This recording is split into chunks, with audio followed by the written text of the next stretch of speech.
गो. नमस्कार, माझे नाव संजू कांबळे. माझे नाव नुमान शेख. माझे नाव अनिल माझी. माझे नाव अलिशा कांबळे. माझे नाव लिझा जॉर्ज.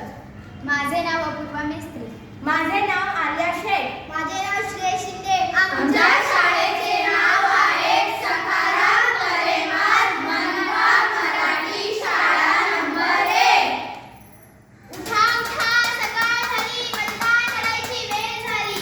उठा उठा, सकाळ झाली, मतदान करायची वेळ झाली.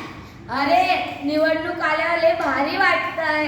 मला पण लय भारी वाटते. माझ्याकडे बघा, माझ्याकडे कोरा करते नोटावर नोटा. अरे मी तर मस्त तांबड्याचं चिकन मच्छी मटण खाऊन फार मज्जा केली, मज्जा. अरे हे तर काहीच नाही. मला बघा, माझ्याकडे मस्त पैठणी ती बघ घालून मी कशी मिरवणार. मला तर वाटतं वर्षातून 4-5 वेळा इलेक्शन व्हायला पाहिजे, कारण माझं कपाट पैठणीनेच भरेल. अरे हे काय तुम्ही पैठणी लावलंय, हे बाजूला ठेवा. पहिले हे विचार करा की मतदान करायचं कुणाला. कसला मतदान? मी तर जाणार फिरायला. अरे दुसऱ्याचं खायचं प्यायचं नुसती मज्जा करायची, मज्जा आणि कंटी मारून द्यायची. हो, बरोबर सांगितलं. मी पण असंच करीन.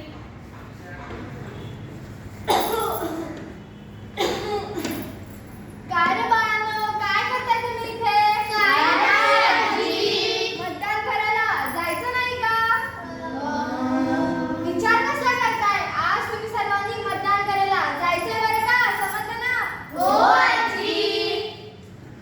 मतदान हा लोकशाहीचा अविभाज्य भाग आहे. तुम्हाला सकारात्मक कार्यासाठी, तुम्हाला देशाला प्रगतीच्या मार्गावर नेण्यासाठी योग्य नेत्याला निवडून द्यायचे आहे. दिनांक 30 एप्रिल 1938 रोजी इस्लामपूर येथे झालेल्या भाषणात डॉक्टर बाबासाहेब आंबेडकर काय म्हणाले होते? काय म्हणाले होते? निवडणुकीच्या वेळी आपल्याला जे आमिष दाखवले जाते, ज्या भूलथापा मारल्या जातात, त्या भूलथापांना आपण बळी पडायचं नाही. समजलं ना तुम्हाला? हो, आजी.